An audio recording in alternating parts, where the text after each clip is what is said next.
The conference room at Hartley Associates smelled like leather and old money, the kind of place where family fortunes were divided and dynasties destroyed.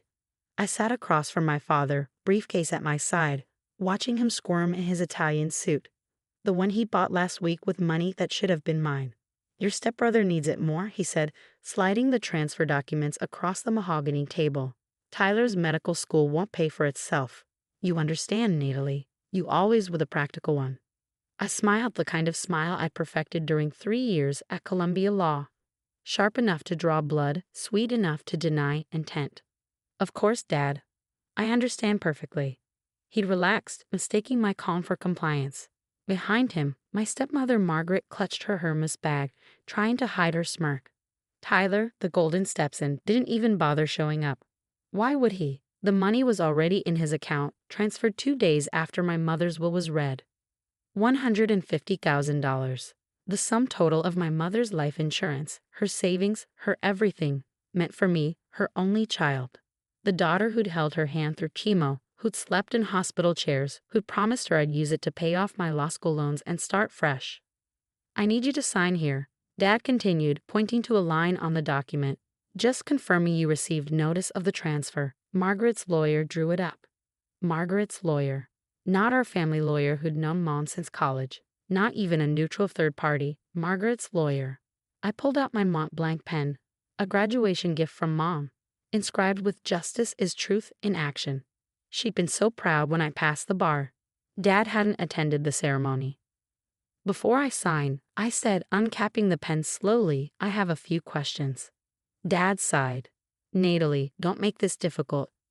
You have a good job now. Tyler's just starting out. A good job, I repeated. Yes, I do. Senior associate at Walker, Brennan & King, Estate Law Division. Something flickered in Margaret's eyes. Dad remained oblivious. Then you understand why this makes sense, he said. You're established. Tyler needs to explain why he's been depositing checks from Mom's account for the past 6 months. Silence. I opened my briefcase, pulling out a manila folder thick with bank statements, medical records, and legal documents. 3 months of investigation compiled between billable hours and sleepless nights. That's impossible, Margaret said, her voice pitched too high. Ellen's accounts were frozen after her death. Her checking account was frozen, I corrected. But not the investment account she opened in 2018. The one she never told Dad about. The one that required 2 signatures for withdrawal, hers and mine. I spread the statements across the table. Each one showed the same thing. Monthly withdrawals of $5,000 transferred to an account in Tyler's name. The signatures were clumsy forgeries of my mother's handwriting, but good enough to fool a busy bank teller. 6 months of withdrawals, I continued. $30,000. Starting, coincidentally, the week Mom entered hospice and became too weak to monitor her accounts. Dad's face went white. You're lying. Am I? I pulled out another document. This is the power of attorney Mom signed. Look at the date, 2 days before she went into hospice. Look at the witness signature. Margaret's signature stared back at us. That was for medical decisions, Margaret stammered. No, that was a general power of attorney. Very comprehensive, very illegal, considering Mom was on morphine and barely conscious when it was supposedly signed. I turned to the next page. Here's her medical chart from that day. Note the attending physician's comment. Patient experiencing severe confusion, unable to recognize family members. The room felt smaller suddenly. Dad looked between me and Margaret like he was seeing both of us for the first time. But the real masterpiece, I said, pulling out the final document, is this trust amendment, dated 1 week before Mom died, transferring her life insurance beneficiary from me to Tyler. Witnessed by, let me check, Margaret's sister and brother-in-law. We were trying to protect the family assets, Margaret said desperately, for everyone's benefit. By stealing from a dying woman? You don't understand. I understand perfectly. I stood gathering my documents. You saw Mom dying and thought you found an easy mark. A confused cancer patient with assets and a daughter too busy with law school to notice. Except you forgot something. What? Margaret whispered. You forgot that the daughter you were stealing from was about to become a lawyer. Specifically, an estate lawyer.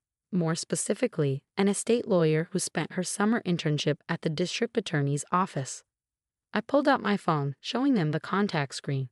Ada Jennifer Chen, my former supervisor, now a friend, currently heading the Elder Abuse Division.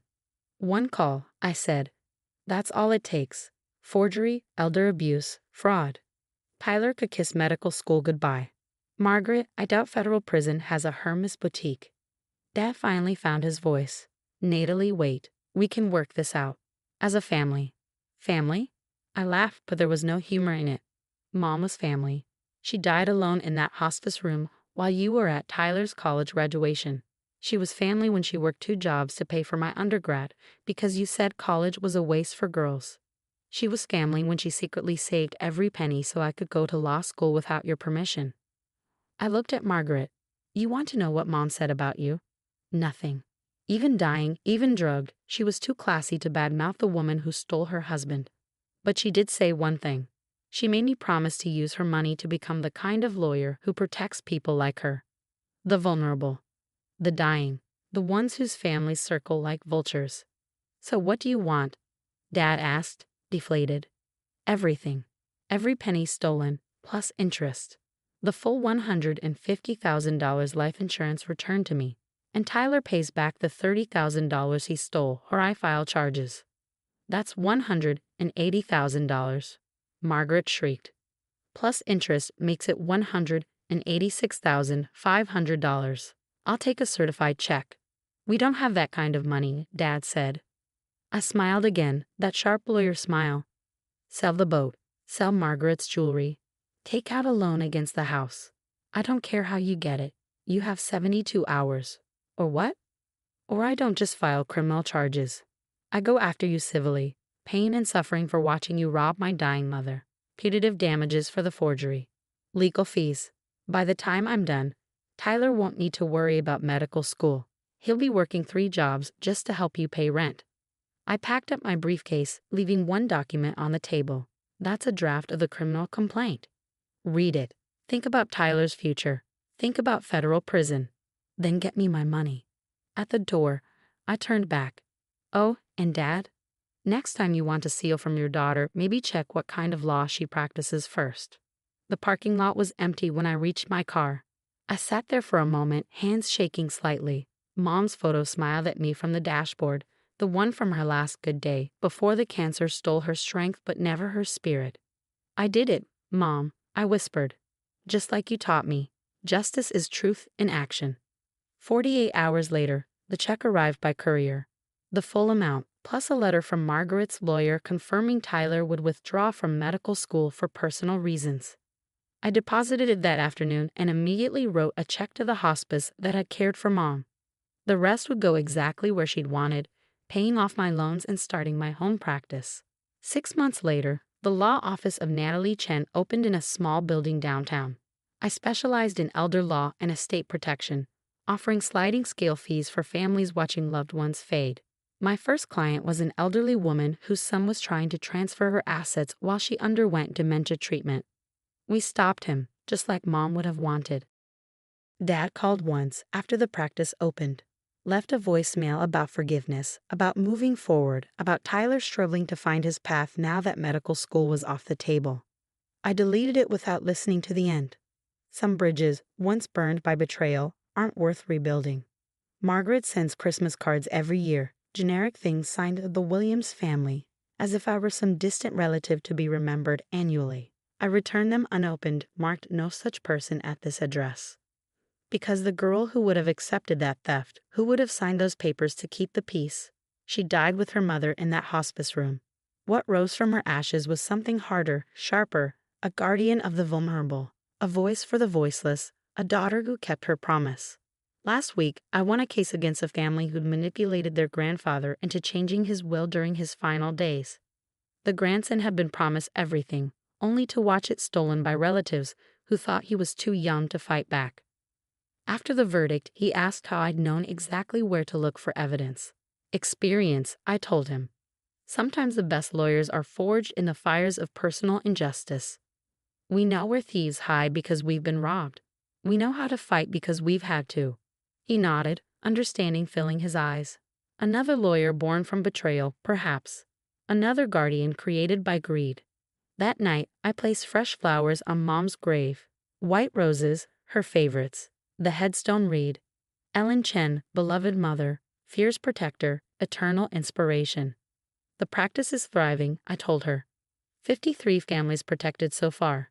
53 elders whose final wishes were honored, whose children weren't robbed, whose legacies remained intact.